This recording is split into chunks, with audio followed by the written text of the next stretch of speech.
आज पंजाब केसरी नवोदय टाइम्स में हमारी जो खास मेहमान है वो बड़ी ही मल्टी फैसेटेड है, यानी टैलेंटेड है। देखिए, एक अच्छी एक्ट्रेस के तौर पे तो कई बार आपने उन्हें बहुत सारे प्लेटफॉर्म्स पर देखा ही है, लेकिन ये एक फिटनेस फ्रीक भी है और इसी के साथ साथ एक ट्रेन्ड डांसर भी है। और क्या कुछ है, कैसी इनकी जर्नी है, क्या फ्यूचर प्रोजेक्ट्स हैं, हम ढेर सारी बातें करेंगे तो गॉर्जियस टैलेंटेड सहर बांबा से। बट फर्स्ट थिंग्स फर्स्ट, बहुत बहुत स्वागत है सहर आपका। Thank you so much for having me. Alright, so अभी फिटनेस के बारे में बात करते हैं। माशाल्लाह से आप बहुत फिट हैं, but now you have taken this seriously and you are devoting your time to actually promote fitness for other people also. तो कहाँ से मोटिवेशन आई? मैं स्कूल में थी, मैं बोर्डिंग स्कूल में थी जब मुझे पीसीओडी हो गया था एंड उसकी वजह से मेरा काफी वेट गेन हुआ था। ओके। और उससे पहले शायद मैं फिटनेस को इतना सीरियसली नहीं लेती थी, पर हमेशा से क्योंकि मैं शिमला से हूँ तो मुझे काफी चलने की आदत थी। We used to walk long long distances. फिर उसके बाद जब मैं बोर्डिंग स्कूल में गई तो हम 5 बजे उठ के पूरे कैंपस के अराउंड में हम भागते थे। तो पर मैंने तब भी फिटनेस को इतना सीरियसली नहीं लिया क्योंकि कभी जरूरत महसूस नहीं हुई। It was only after when I got PCOD और जब मेरे काफी बॉडी में चेंजेस हुए एंड तब मेरा बहुत जब वेट गेन हुआ and तब जब मुझे उस वेट को घटाना था, बिकॉज पीसीओडी में वेट को घटाने की वजह से ही आप you be better and healthy. तो तब मेरा एक्चुअली मुझे हेल्थ और फिटनेस एंड फूड के बारे में ज्यादा नॉलेज हुई। एंड सो तब से लेके अब तक मेरा एक वही जर्नी रहा है कि मैं वर्कआउट करूं, वर्कआउट से ज्यादा एक्टिव रहूं। अगर ग्लास इधर पड़ा है तो किचन में खुद छोड़ के जाऊं, little little things like that, taking the stairs instead the lift, वो सब करूं, एक्टिव रहूं। And more than that I think body, not just body पर, वो मेंटली भी बहुत आपको काम डाउन करता है, रिलैक्स करता है, it makes you feel happier. And besides that मैंने अपने डाइट में भी बहुत चेंजेस लाई हूँ मैं। इट्स बिन ऑलमोस्ट 2 years मैंने डेयरी कंप्लीटली इरेडिकेट कर दिया अपने डाइट से and I see tremendous changes after adopting veganism. Okay, but talking about promoting it for others, because health एक ऐसी चीज है जिसको लोग लास्ट प्रायोरिटी रखते हैं अनफॉर्चुनेटली। जैसे कि हम जी, कौन सा टीवी में आते हैं, this is not part of our profession, but being healthy is part of everybody's life. So absolutely. How are you kind of influencing others, या किस तरह से आप चाह रही हैं कि जो इंडिया जो है वो फिट और हेल्दी इंडिया बने? आपने बहुत सही बात की कि इट्स नॉट जस्ट कि एक्टर्स को ही फिट रहना है। आप कुछ भी लाइफ में, health is the biggest gift, hmm. आप लाइफ में कुछ भी इंजॉय नहीं कर पाओगे इफ यू नॉट हेल्दी। अगर आप कहीं हॉलिडे पे भी जा रहे हो और अगर आप you can't walk, can't see the place, can't explore the place, what's the point? तो हेल्थ आई थिंक सबका नंबर वन प्रायोरिटी होना चाहिए एंड विच इज वाई मैं इस चीज को, इसके बारे में बात कर रही हूँ ताकि ज्यादा से ज्यादा लोग इसको सीरियसली लें। बहुत से लोग इवन खाने को सीरियसली मतलब नहीं लेते हैं कुछ भी, they eat lots of oily food and they think कि हमें तो पतला नहीं होना है, but it has nothing to do with you becoming thin और all of that. It's how it can harm your body. तो I think it's very important कि फिट रहें एंड लोग सही खाएं। Okay, but Seher, there is no shortcut to being healthy or to having a healthy body. It takes time, it takes effort. लेकिन बहुत सारे लोग हैं जो they, as I said, keep pushing it back. अच्छा कल से कर लेंगे, वो कल ही नहीं कभी आता। So for those kind correct. of beginners, कोई top 5 tips हैं आपकी, they can start with at least?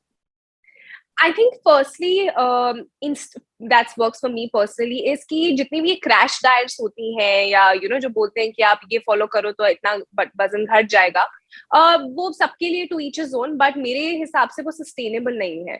तो सबसे पहले तो आप, मैं जितने भी बिगिनर्स हैं उनको ये बोलना चाहूंगी कि घर का द होम मेड फूड जो घर पे बनता है, your basic rice, dal, vegetable, to start with that with good small proportions or the normal quantity, वहां से स्टार्ट कीजिए। एंड अगर आपको मीठा खाने का मन कर रहा है तो खजूर खा लीजिए, डेट्स खा लीजिए, कुछ और खा लीजिए। तो ऐसे से थोड़ा थोड़ा ट्वीक करना शुरू कीजिए and instead of just starting a crash diet.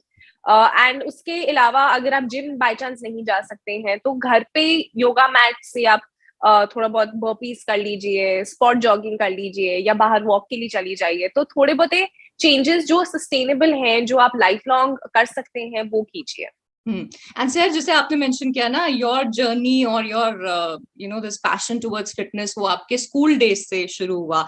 तो बहुत सारी ऐसी गर्ल्स हैं दिस एडोलेसेंट एज जहां आपकी बॉडी बहुत सारे फिजिकल ट्रांसफॉर्मेशन से अंडरगो कर रही होती है. ऐसे में there are lot of girls I have seen and known about who go under depression. And क्योंकि सही गाइडेंस नहीं होती है कि this is I think you can change it if you change the way you are treating your body. So something you want to say to those girls who are in that because actors are great influencers as well. और जब आप कुछ खुद follow कर रहे हैं then उसको believe करना आसान हो जाता है. जी, I think for all the girls और बॉयज आउट देयर जो टीनेजर्स है is to not take your health too lightly, and if you feel there are certain changes which जैसे मेरे केस में suddenly मेरे face पे इतने pimples हो गए थे, suddenly out of the blue I was gaining weight, so even that time I was wondering कि हो क्यों रहा है, कैसे हो रहा है एकदम से. So if you're seeing these serious changes then go consult a doctor, get medical help. And usse obviously now I'm completely okay, so don't take all these things too seriously because everything has a solution, but at the same time don't neglect your health and your food habits also altogether.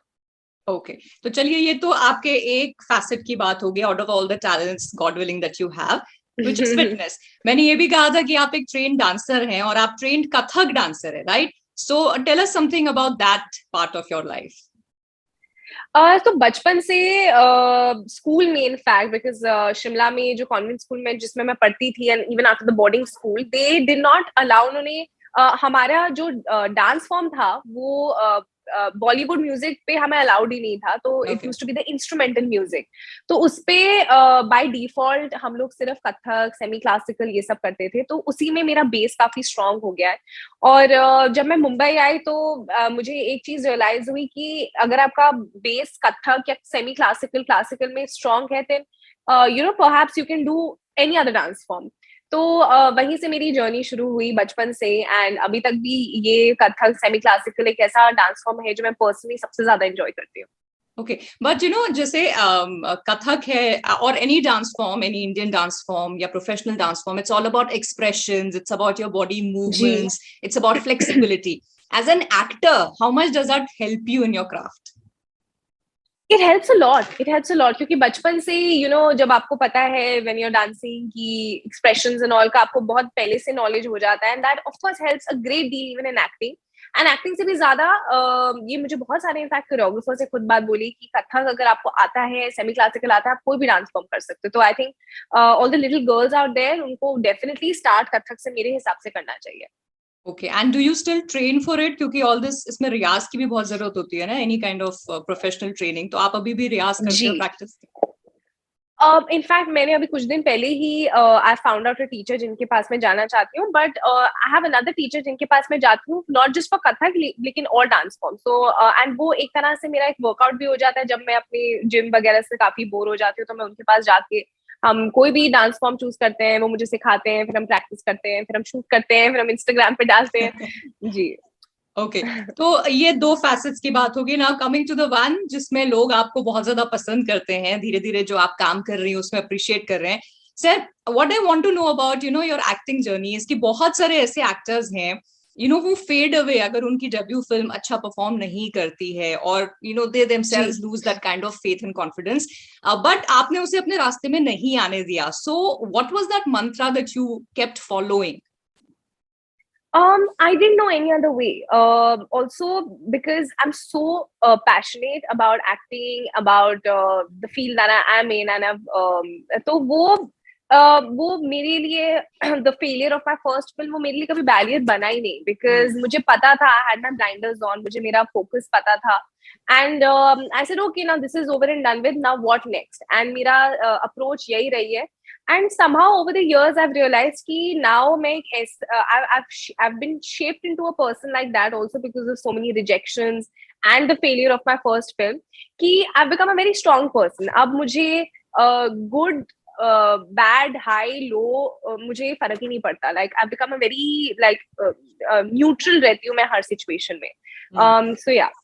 So is I think failure teaches you a lot. Correct. So is that teaching, और जैसे आपने कहा ना अब आप उस confident level पे आ चुकी हैं जहां फेलियर सक्सेस उतना ज्यादा आपको मायने नहीं रखता या अफेक्ट नहीं करता, तो क्या ये एक बहुत बड़ी वजह रही थी why you chose to play Mallika Hindustan? You know you are very young, लेकिन आप आदित्य की मॉम बनी जी थी जो आपसे एज में ज्यादा थे, तो वो इनहिबिशन क्या इस वजह से नहीं था that you are comfortable in your space? I think so, क्योंकि मैंने जब शो कर लिया और काफी अच्छे रिस्पॉन्सेज भी आए, लेकिन कुछ ऐसे भी लोग थे जिन्होंने मेरे को बाद में बोला that but why did you play a mother, you know you are so young. But वो मेरे दिमाग में कभी आया ही नहीं. मुझे जब मैं निखिल सर से भी पहली बार मिली और जब उन्होंने मुझे स्क्रिप्ट के बारे में बताया, मेरे कैरेक्टर के बारे में बताया, नॉट इवन वंस मैंने उनसे भी नहीं पूछा कि अरे मदर हूँ तो will you give me wrinkles, ये सब मतलब क्या करोगे क्या नहीं, मैंने पूछा तक नहीं, बिकॉज वो दिमाग में नहीं आया. I think I think I am just in a place जहां मैं बहुत सिक्योर और खुद में कॉन्फिडेंट हूँ. तो या No, but I'm asking this question क्योंकि बहुत बार ऐसा होता है that actors tell us कि the industry unfortunately even for अभी भी women के लिए ऐसी है जहां वो typecast बहुत जल्दी हो जाते हैं, जहां एक certain level के बाद roles जो उनके पास आते हैं वो एक typical या तो mother के हैं या sister के हैं. So at a young age already playing the mother of somebody who is elder to you, तो वो जैसे आपने कहा सोचा ही नहीं, तो वो डर आया ही नहीं, ये थॉट आया ही नहीं. Maybe because I'm still very young. Maybe if I was say 26, 27, maybe वो तब मेरे दिमाग में शायद आता, शायद नहीं. लेकिन मैं जब मुझे वो ऑफर हुआ था, which was almost 2 years ago, I was very young and still I think तो वो आया नहीं दिमाग में. बट या हो सकता है कि शायद अगर मैं थोड़ी ज्यादा 26, 27 तक की होती उस समय, तो maybe I don't know. But I am sure जब कोई रोल आपके पास आता है, स्क्रिप्ट आप पढ़ते हैं, तो कुछ दिमाग में प्रायोरिटीज तो रहती होंगी ना बिफोर सेइंग यस और नो टू अ प्रोजेक्ट. जी जी जी. So what do you keep in mind? Script story I think वो सबसे बड़ा इम्पोर्टेंट है. If when I read a script, is it exciting me as an actor? क्या मुझे इसमें कुछ ऐसा लग रहा है कि वो चैलेंजिंग होगा मेरे लिए, कुछ नया करने को मिलेगा? So that. And then more than anything else, I look at the director, because I think directors have the power to extract the performance out of you. So my second in priority would definitely be who I'm working with, like the director. Okay अच्छा. And her actor की या हर artist की मैं कहूंगी एक bucket list होती है ना, जिसमें people I want to work with, projects I love to do, things I would. आपकी बकेट लिस्ट में आई एम श्योर बहुत सारी चीजें होंगी because you are so young right now, बहुत एस्पिरेशंस होंगी, लेकिन टॉप 5 अगर आप हमारे साथ शेयर कर सके. I would love to do a biopic, because मुझे लगता है कि जो बायोपिक जब आप किसी का परफॉर्म करते हो, for example Priyanka Chopra, how beautifully she was in Mary Kom. I think वो that's something as an actor when I think about it, मुझे लगता है वो बहुत ही एक्साइटिंग रहेगा, how to mould yourself into that personality, ताकि ऑडियंस जब आपको देखे तो उनको ये ना लगे कि they're watching you, but they feel that they're watching the person जिनका biopic कर रही हैं. So I think a biopic, then I would love to work with directors. So मतलब there's a big long list. Whether it's Zoya Akhtar, whether it's Ashwini Iyer Tiwari, whether it's Imtiaz Ali, whether it's Shujit Sarkar sir, all of these people, I love their work. And actors, I love Vicky Kaushal, Varun Dhawan, and yeah, so I have a long bucket list. so really hoping कि आपकी जो bucket list है उसमें एक एक करके आप जल्दी से टिक टिक टिक करती जाएं सारी चीजें, सारे प्रोजेक्ट्स आप मैनिफेस्ट कर रही हैं, वो आप तक पहुंचे भी. बट फॉर नाउ अगर हम पूछें अभी क्या चल रहा है, what's new in the work front? तो अभी मैं अभी एक प्रोजेक्ट है जिसके बारे में अभी मैं इतना खुल के नहीं बात कर सकती हूँ, लेकिन I think end of this week and first week तक मैं कुछ बता पाऊंगी. और उसके अलावा इस महीने मेरा बी प्राग एंड इमरान हाशमी जी के साथ एक म्यूजिक वीडियो आ रहा है, जो हमने नवंबर में शूट किया था इन दुबई, तो वो आ रहा है. So thank you so much and I hope आपके blinders आपने ऐसे ऑन कर रखे हैं और आप जिस चीज पे फोकस करके चल रही है, चाहे वो फिटनेस हो, चाहे वो आपकी हेल्थ हो, चाहे आपका डांस हो, चाहे आपकी एक्टिंग हो, may you flourish in that and wishing you so much luck. Thank you so much. Thank you, bye bye.